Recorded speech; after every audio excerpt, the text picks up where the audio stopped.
Podcast Radar Xinguara apresenta Radar em Foco.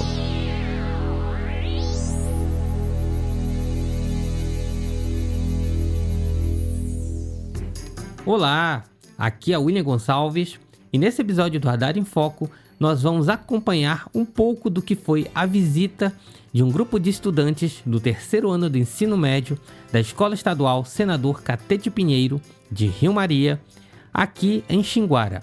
Essa visita aconteceu no dia 14 de novembro de 2025 e foi um encontro realizado na Câmara Municipal de Xinguara com profissionais que atuam na Secretaria de Meio Ambiente, Saneamento e Turismo aqui de Xinguara, a Sematur. O objetivo dessa visita não foi apenas conhecer o trabalho da Sematur aqui em Xinguara, mas também possibilitar que os estudantes percebessem que a gestão ambiental é formada por profissionais de diferentes áreas, como biologia, pedagogia, engenharia ambiental, entre outros. Esse encontro foi de fundamental importância para esses estudantes, considerando que estão concluindo o ensino médio e deverão começar a pensar em definir qual será a sua trajetória profissional após concluir os estudos. Acompanhe conosco alguns momentos dessa visita.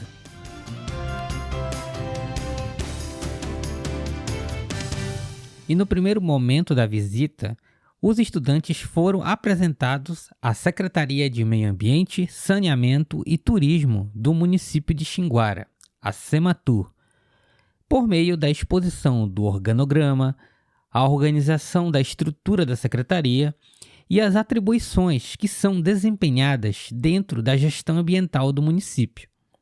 A apresentação foi conduzida pela Tatiana Cossetin, engenheira ambiental que faz parte da equipe da Sematur. O segundo momento foi dedicado a apresentar quem são os diferentes profissionais que atuam na gestão ambiental, que é uma área ampla, interdisciplinar e essencial para garantir as ações de cuidado com o meio ambiente. Na sequência, Tatiana compartilha sua trajetória pessoal, uma escolha que foi marcada por dúvidas, limitações geográficas e desafios, mas também por persistência. Sou engenheira ambiental, tenho especialidade em Direito Ambiental também. Fui formada na Universidade do Estado do Pará, na UEPA, tá? Lá em Redenção. É um pouco engraçado falar de como eu escolhi essa profissão. Eu sempre conto, eu escolhi pelo nome, achei bonito. Então, assim, foi meu critério na época. Porque a gente não tinha muitas opções de cursos, eu não queria ir para longe da minha casa, então eu pensei, eu quero algo próximo da minha casa, mas eu quis escolher. E na época tinha um processo seletivo que você fazia, eu acho que não tem mais hoje, os professores podem me ajudar. No primeiro ano você fazia uma prova, tinha uma pontuação. No segundo, outra prova, outra pontuação. E no terceiro ano, outra prova. Hoje é Procel. Na minha época era Prise o nome. E aí você somava aquelas notas. E aí eu falei, meu Deus, para onde que eu vou? Tinha Marabá e tinha Redenção. Aí peguei a lista de profissões de Redenção. Aí tinha engenharia de produção, tinha engenharia de alimentos, engenharia ambiental. Falei, gente, esse ambiental tá mais bonito. Nem sabia o que era. Sim, nada, nunca tinha ouvido falar. E eu falei, eu achei bonito, meio ambiente, né, assim. E nunca fui muito voltada, assim, para meio ambiente e tal. Eu falei, não, eu vou escolher esse, vou jogar minha nota, né, e aí a gente fazia uma prova final e tal. E aí eu lembro que eu ainda fui para a festa antes dessa prova. Eu falei, seja o que Deus quiser. E tal, e deu certo. Passei. Mesmo encontrando dificuldades na área de exatas, que faz parte do currículo do campo da engenharia, como cálculo, matemática, Tatiana não desistiu e seguiu em frente com a sua formação. E aí eu falei, gente, agora, vamos fazer esse curso. Quando eu cheguei lá, gente, engenharia, Eu só vi o ambiental, né? Eu esqueci que tinha o primeiro nome, engenharia. Engenharia é o quê? Cálculo. Era matemática, era cálculo 1, 2, 3, 4. Meu amigo engenheiro aqui sabe que a base da engenharia ali é um pouco igual para todas as profissões. E aí eu caí na marmelada do ambiental e esqueci da engenharia. Não era muito boa de cálculo. E aí foi, cálculo 1, 2, 3, 4, e bomba, física e química, que era uma fragilidade muito da época dos alunos aqui, era química, física. Então, assim, foi uma lapada. Falei, mas agora estou aqui vou ficar. E aí uma série de alunos, acho que era 28 alunos, 25 tudo de Belém, Castanhal e um monte de lugares. Xinguara era eu e mais outro. E aí foi o desafio. Passou os 2 anos e meio de cálculo, física e bomba e tudo. E aí as coisas do ambiental foi chegando e aí eu fui gostando. Ela finalizou sua fala explicando sobre o papel do engenheiro ambiental e também como percebeu ao longo da formação e da atuação a forma concreta que sua contribuição tem para a gestão ambiental. Engenheiro ambiental é o profissional responsável por propor soluções para prevenir, controlar e recuperar problemas ambientais. Atua no planejamento de obras, licenciamento ambiental, tratamento de resíduos, controle de poluição, uso sustentável dos recursos naturais. Quais são as principais atividades? Avalia impacto, gestão de resíduos, recuperação de áreas degradadas, monitoramento da qualidade do ar, planejamento ambiental. O Google está certo. De fato, a gente faz tudo isso, né? Só que a gente descobre o que a gente faz fazendo, né? Necessitando. Então, assim, a partir do momento que eu formei, que eu vim para Xinguara, eu falei, eu já quero órgão público, porque eu já tive uma experiência. Então, já comecei em 2009 na Secretaria de Meio Ambiente. Então, aquele ambiente começou a me contagiar e eu comecei a me interessar por essa área. E assim, a minha carreira começou dentro da gestão pública. E aí eu pude perceber que a minha profissão pode contribuir por muitas áreas. Já fui secretária, tá? Já fui por 6 anos secretária. Então, assim, dentro do meu ambiente de trabalho, qual que é a maior proporção que eu poderia chegar? Seria ser secretária e valorizando aquela profissão minha de carreira. Então, foi o auge ali, consegui o selo verde para o município, muitas ações em Belém. Só que tudo tem um prazo, né? Você tem uma meta na sua vida e aí chegou o prazo, ok, terminei ali e continuei na gestão ambiental. Em seguida, nós conhecemos a história de Daniel Capelari, engenheiro agrônomo. Sua relação com o campo vem da infância e foi influenciada pelo pai. Esse vínculo abriu caminho para que ele fizesse o curso técnico em agropecuária, uma experiência que ampliou seus horizontes e confirmou a sua vocação profissional. Mais tarde, Daniel seguiu com seus estudos e cursou agronomia na Universidade Federal do Tocantins, no campus de Gurupi, que hoje abriga um instituto federal. Uma formação que oferece amplas possibilidades e que muitas vezes desperta a curiosidade sobre quais são as oportunidades financeiras. É um curso que dá dinheiro? Daniel nos responde. Eu digo sempre o seguinte, dinheiro não é tudo, né? Logicamente nos proporciona qualidade de vida, porém, né, eu acho que muito mais que o dinheiro é a satisfação naquilo que a gente faz. Então hoje eu consigo ter satisfação naquilo que eu faço e ter qualidade de vida também. Então eu acredito que o retorno financeiro está muito associado a gente exercer a nossa profissão com excelência, tá bom? Ele também deixou claro qual é o verdadeiro papel do agrônomo e que vai muito além do estereótipo de cuidar de plantas. O agrônomo ele tem uma gama de atuação que vai muito além do cuidado com as plantas, tá? Então a gente tem, e aí a gente, como a Tatiana falou, a gente precisa gostar de química, de física, tá? De matemática principalmente, porque a gente vai trabalhar aí, tá? Algumas, né, das principais atividades que a gente trabalha, elas estão relacionadas aí, né, planejamento de produção agrícola, manejo de conservação do solo, controle de pragas e doenças, irrigação e drenagem, tá? Gestão rural e algo que eu exerço hoje que é voltado ao licenciamento ambiental, tá? Então a gente vê que vai muito além daquilo que a gente imagina que é só mexer com planta, né? Ah, não, o agrônomo mexe com planta, tá? Então a gente tem, né, dentro daquilo ali, algumas áreas de atuações e algumas funções que são inerentes ao nosso cargo, tá? Entra aí a produção agrícola, mas entra também a produção de animais. A gente tem lá na grade, né, disciplinas voltadas à produção animal também. Então a gente estuda a parte de zootecnia, logicamente que não tão aprofundado quanto o curso específico de zootecnia, mas as nossas atribuições nos permitem trabalhar com isso, tá? Recursos naturais, e aí esses recursos naturais, o estudo desses recursos naturais nos permite trabalhar também com aquilo que eu falava aí do licenciamento ambiental, tá? A parte de engenharia rural, e aí entra muito cálculo, entra muito desenho, entra muito física, né?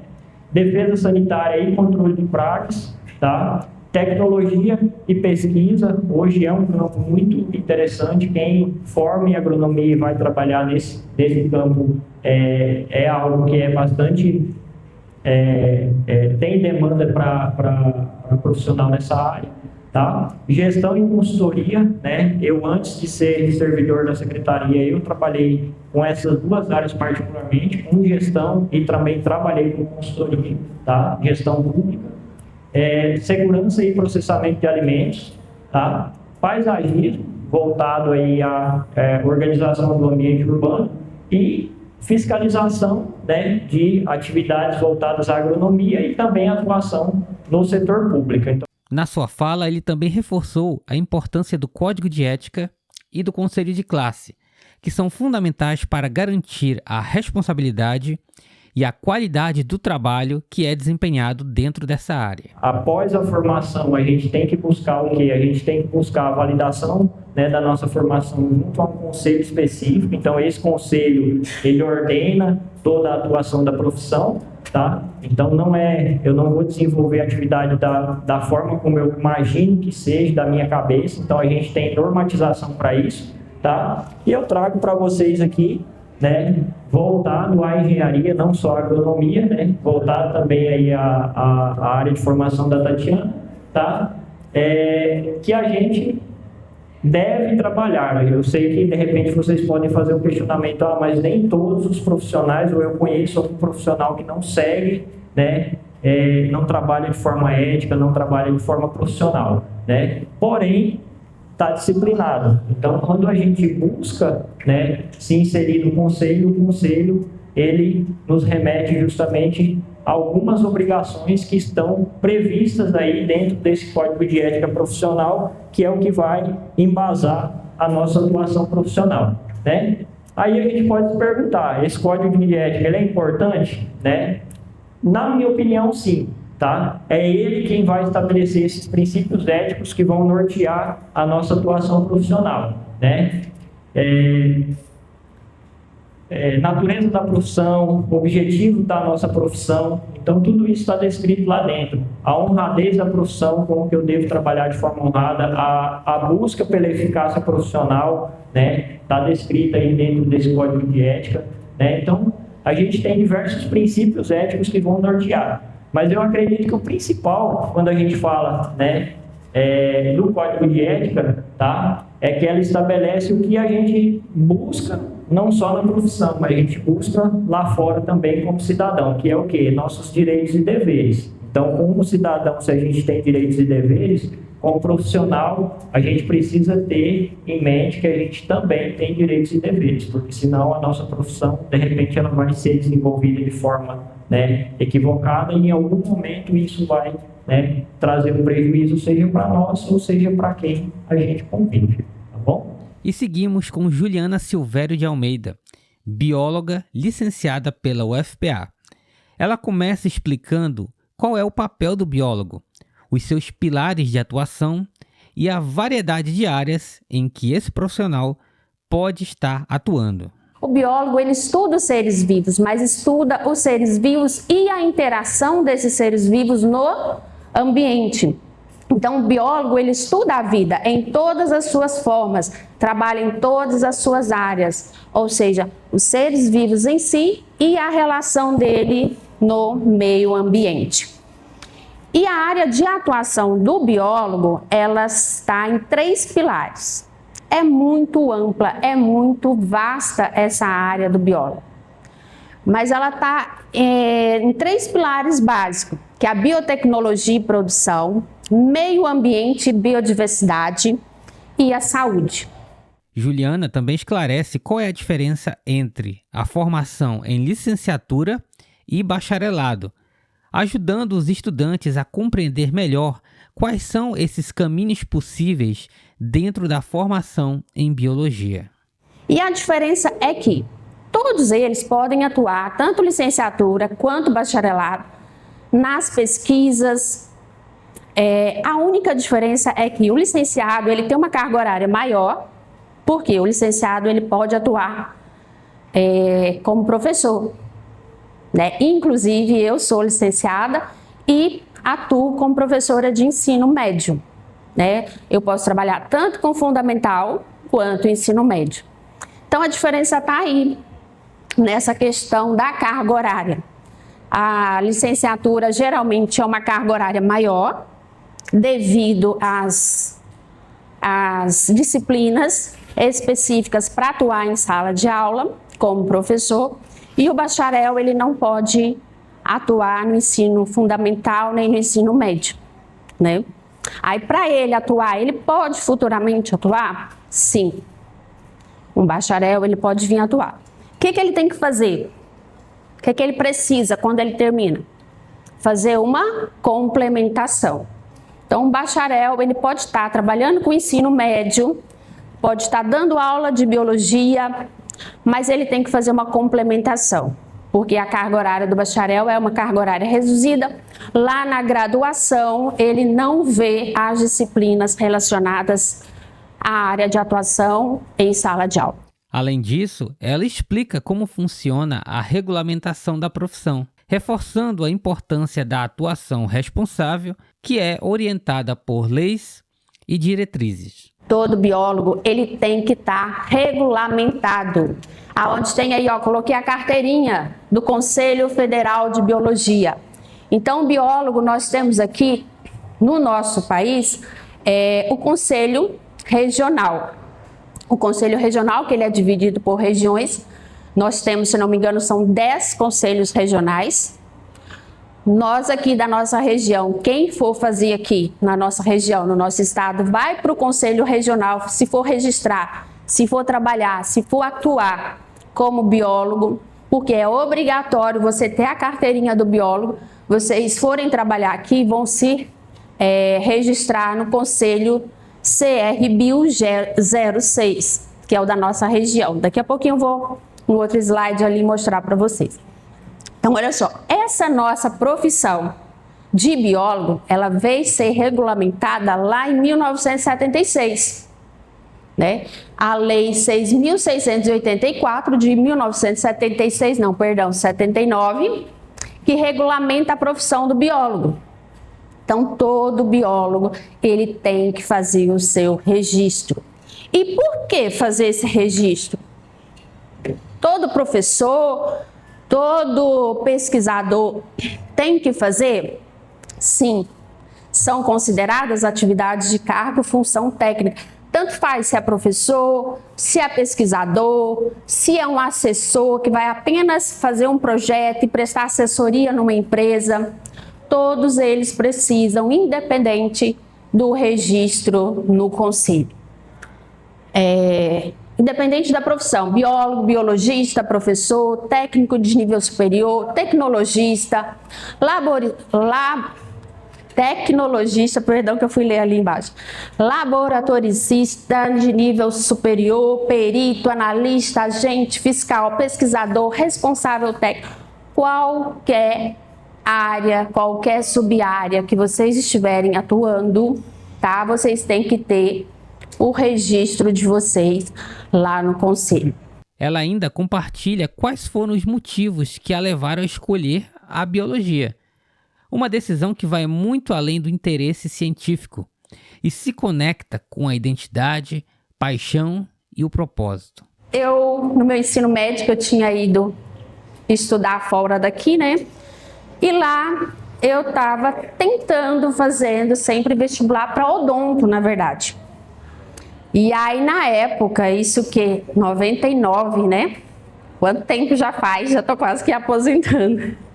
99, 80... Na verdade, eu comecei a fazer o vestibular em 96. E aí, para odonto, muito concorrido, 40 por vaga, 50, 60 por vaga. Vim para cá. Minha mãe não vem para Xinguara e vamos esperar. E quando eu cheguei aqui, comecei a trabalhar em sala de aula. Aí comecei a fazer substituições em sala de aula. E aí o negócio foi indo, foi fluindo. E apareceu bem aqui na UFPA Marabá, que antes era a UFPA, o curso intervalar. O que era o curso intervalar? Era um curso voltado especificamente direto para os professores, para contemplar, porque era escasso a questão de professores aqui nessa época. 99 a gente quase não tinha profissionais na área e formado. Tá terminando. E não tinha formado, né? Aí então apareceu que é o intervalar onde eu estudava o quê? Janeiro, fevereiro e metade de março. E depois eu estudava o quê? Junho e metade de julho. E aí então eu continuava trabalhando. Aí eu continuava trabalhando em sala de aula, fazendo as substituições e ia para Marabá e estudava, que era manhã e tarde, lá era o dia todo. E aí terminei, continuei em sala de aula, fiz o concurso para o estado em sala de aula, passei e continuei. Depois apareceu na gestão municipal o cargo de bióloga. Aí também consegui ingressar na Secretaria de Meio Ambiente e estou hoje aqui na Secretaria de Meio Ambiente. Ou seja, assim, foi o acaso, as coisas foram acontecendo, não foi uma escolha, mas foi uma necessidade. E dessa minha necessidade de me formar, porque eu já estava trabalhando em sala de aula, eu fui me aperfeiçoando, fiz uma pós em gestão ambiental, minha pós-graduação em gestão ambiental. E a Juliana finaliza destacando qual é a importância de se ter um diferencial na profissão, algo que destaque o profissional e que fortaleça a sua atuação no mercado, diante do cenário atual, onde nós temos várias faculdades, vários cursos de formação e cada vez mais profissionais sendo entregues ao mercado de trabalho, gerando uma grande competitividade. Hoje a gente vê aí que está muito fácil você fazer uma pós-graduação, uma graduação mesmo, com as faculdades. Aí o que a gente tem que fazer? É o diferencial, gente. É o diferencial. A gente sabe que em todas as profissões, médicos, dentistas, professores, biólogos, engenheiro. Então, por mais que a gente tenha uma grande quantidade mas o que vai diferenciar é o gosto pela profissão. É se você trabalha porque você gosta, porque você está dedicado. É o seu diferencial que vocês vão fazer ali. E esse momento foi encerrado com a história de Antônio Guimarães, atual secretário de Meio Ambiente de Xinguara. A sua trajetória começa ainda no ensino fundamental, marcada pelo interesse contínuo nos estudos e pelo desejo de alcançar oportunidades profissionais, começando pelo sonho de trabalhar em banco e mais tarde em uma rádio.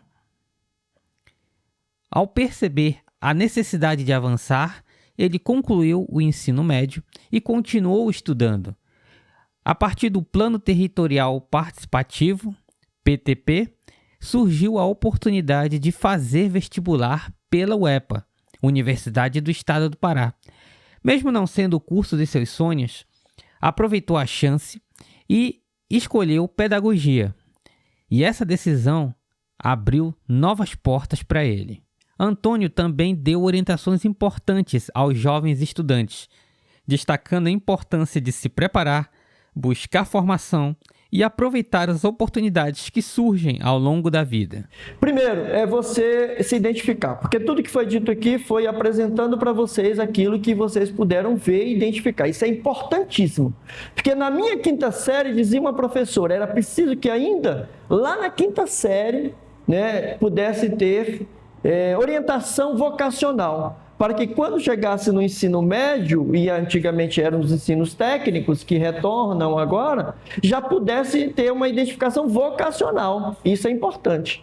Quando a professora Juliana Cibele perguntou quem gostaria de ser professor, timidamente eu vi uma aluna fazendo bem assim: não se envergonhe, ser professor é motivo de orgulho, e eu vou dizer por quê. Primeiro, porque a remuneração hoje é top, né? Eu gostaria até de estar em sala de aula, dando aula, ganhar um dinheirinho a mais. Brincadeira à parte, um amigo meu que é advogado disse assim para mim: se eu tivesse a oportunidade de voltar no tempo, eu faria primeiro uma licenciatura para depois fazer direito. Eu falei, opa, já está valorizando um pouco mais na percepção, na concepção das pessoas, enfim. Mas repare que eu quero aqui dizer algo também que, por favor, não aceite ninguém dizer, porque eu já ouvi isso onde eu estava. Nenhum de vocês é futuro do Brasil. Nenhum. Vocês são presente. Vocês são agora. Vocês são o momento. Quando alguém chega, dói nos meus ouvidos quando alguém diz assim: você é jovem, você é adolescente, é o futuro do Brasil. É a maior mentira, engano e distorção da realidade. Você é presente, você tem potencial, você precisa apenas se contemplar com oportunidade e na perspectiva do que eu disse há pouco, uma trajetória de buscar o conhecimento, o ensino, e aí eu lanço um desafio para vocês. Vocês estão no ensino médio, mas eu diria para vocês, não sejam medianos funcionais, para não serem também graduados funcionais.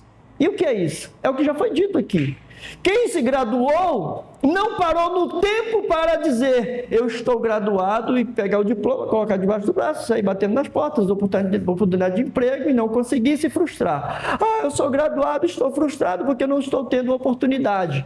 Não. Buscar que network, faça network, relacionamento. E aí vocês vão ver que isso ajuda. Salário que varia de profissão para profissão. Você é um profissional, atua numa área. Sou jornalista, sou pedagogo. Jornalista tem um status. Mas, de repente, surge uma oportunidade. E aí é o mercado. Aqui paga isso. E aí você vai se mostrando como alguém capaz de colocar o seu preço. Eu vou trabalhar, mas eu quero crescer na empresa, ou crescer para ter o reconhecimento daquilo que você pode dizer. Eu vou buscar ganhar mais porque eu tenho o que oferecer. Ele ainda faz um breve comentário sobre como antes era vista a formação de quem passou por uma universidade privada e em relação às universidades públicas. Havia uma disputa e dizia que quem estudava na pública tinha mais oportunidade. Quem estudava nas particulares eram mais rejeitados de ter inserção no mercado de trabalho. Acabou, isso não existe mais. O que vale é o que você tem de conhecimento, de potencial que você tem para desenvolver e apresentar. E aí eu digo para vocês, aproveitem a oportunidade. Se identifiquem. Em sua finalização, Antônio destaca o papel das secretarias de Meio Ambiente e de Educação. Reforça a importância entre a união de gestão ambiental, educação e participação da comunidade. A Secretaria de Meio Ambiente, ela tem a mesma equivalência da Secretaria de Educação. Ela tem a mesma equivalência, porque o papel da Secretaria de Meio Ambiente, a responsabilidade da Secretaria de Meio Ambiente, ela é para o ser humano, naquilo que ele vai usufruir, no que diz respeito ao ar, ao ambiente, ao espaço, e eu tenho lançado isso. É a mesma equivalência. Pode não ter o mesmo merecimento por muitos, mas é a mesma equivalência da responsabilidade, do papel, da função, da existência, da sua composição. As histórias que foram apresentadas mostram que não existe um único caminho para formação profissional. Cada trajetória é marcada por desafios, escolhas e oportunidades que foram aproveitadas. E, acima de tudo, revelam que a gestão ambiental é um campo construído por muitas mãos. Engenheiros, agrônomos, pedagogos, biólogos e tantos outros profissionais que dedicam seu conhecimento ao cuidado com o meio ambiente e com as pessoas. O professor Leonardo Melo, que também é fiscal ambiental e integra a Sematur, foi um dos idealizadores dessa visita e conversou conosco sobre o objetivo deste encontro. E eu estou aqui com Leonardo Melo, que é professor e fiscal ambiental aqui em Xinguara. Leonardo, eu queria que você dissesse para nós, né, de onde foi que surgiu a ideia de realizar esse encontro aqui dos estudantes lá de Rio Maria com alguns membros da Secretaria de Meio Ambiente. Então, nós somos professores em Xinguara, eu sou professor de História, e nós já tínhamos o gatilho de trazer os alunos para a feira das profissões aqui na ETEPA. Então, nós tivemos a ideia de trazer esses alunos para que eles tivessem uma dimensão de algumas profissões dentro da gestão ambiental. Então, a partir disso, nós fizemos um chamamento com alguns professores e eles compraram essa ideia. A secretaria se dispôs a palestrar com alguns técnicos e, graças a Deus, nós conseguimos desenvolver essa atividade de uma forma excelente. E como é que o contato com esses profissionais que contaram aqui suas trajetórias, né, pessoais, profissionais, e aqui também no âmbito da secretaria, né, como é que eles podem contribuir para as escolhas desses estudantes que estão saindo do ensino médio, né, possam fazer lá tomar decisão em relação ao seu futuro profissional? Como é que isso tudo que foi visto aqui pode contribuir com isso? Então, na verdade, as pessoas, elas conhecem as profissões, tá? Sabem, de fato, como elas trabalham, mas nós trouxemos uma roupagem vasta e talvez uma outra visão que talvez os alunos e algumas pessoas da sociedade, professores, talvez ainda não conhecessem, que é justamente a profissão dentro da gestão ambiental. Então, quando você traz uma outra informação, você aumenta o leque de opções.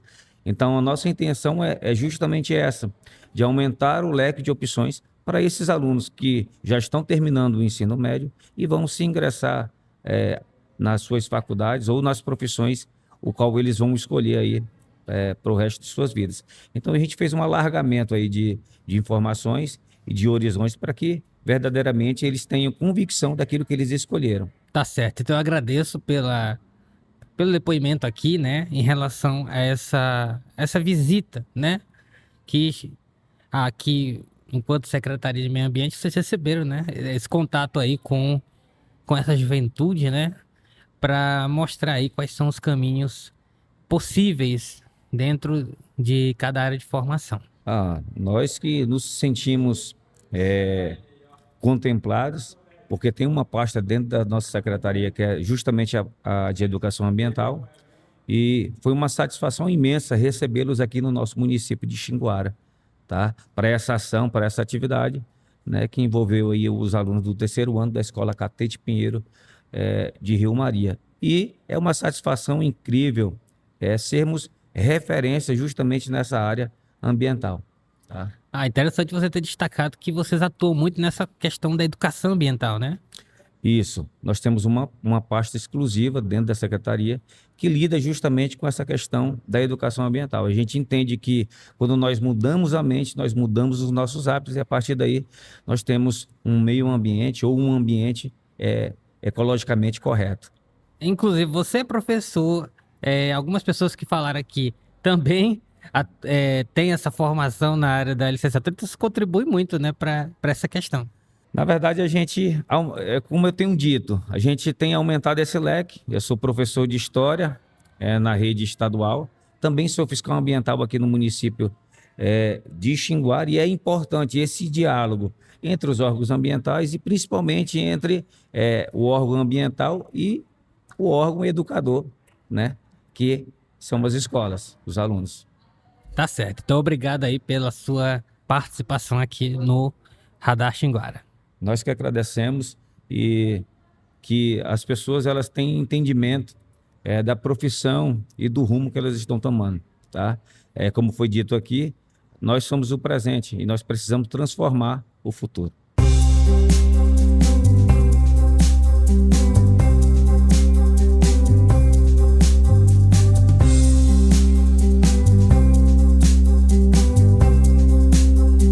E aqui se encerra mais um episódio do Radar em Foco, voltado para a educação e destacando a importância de se pensar o futuro profissional aqui dentro da nossa região. E a mensagem que eu deixo a você, estudante do ensino médio, ensino técnico ou até mesmo do ensino superior, é que as oportunidades, elas existem e você pode ir muito além da sua formação. Mas é preciso ter dedicação e foco. Para você que nos acompanha no YouTube, eu peço que você se inscreva no canal, ative o sininho de notificação, curta, compartilhe essa mensagem para que ela chegue a mais pessoas. E no Instagram, siga @Radar Xinguara para ficar atento a todas as novidades. Eu vou ficando por aqui, agradeço mais uma vez a audiência de todos e até breve.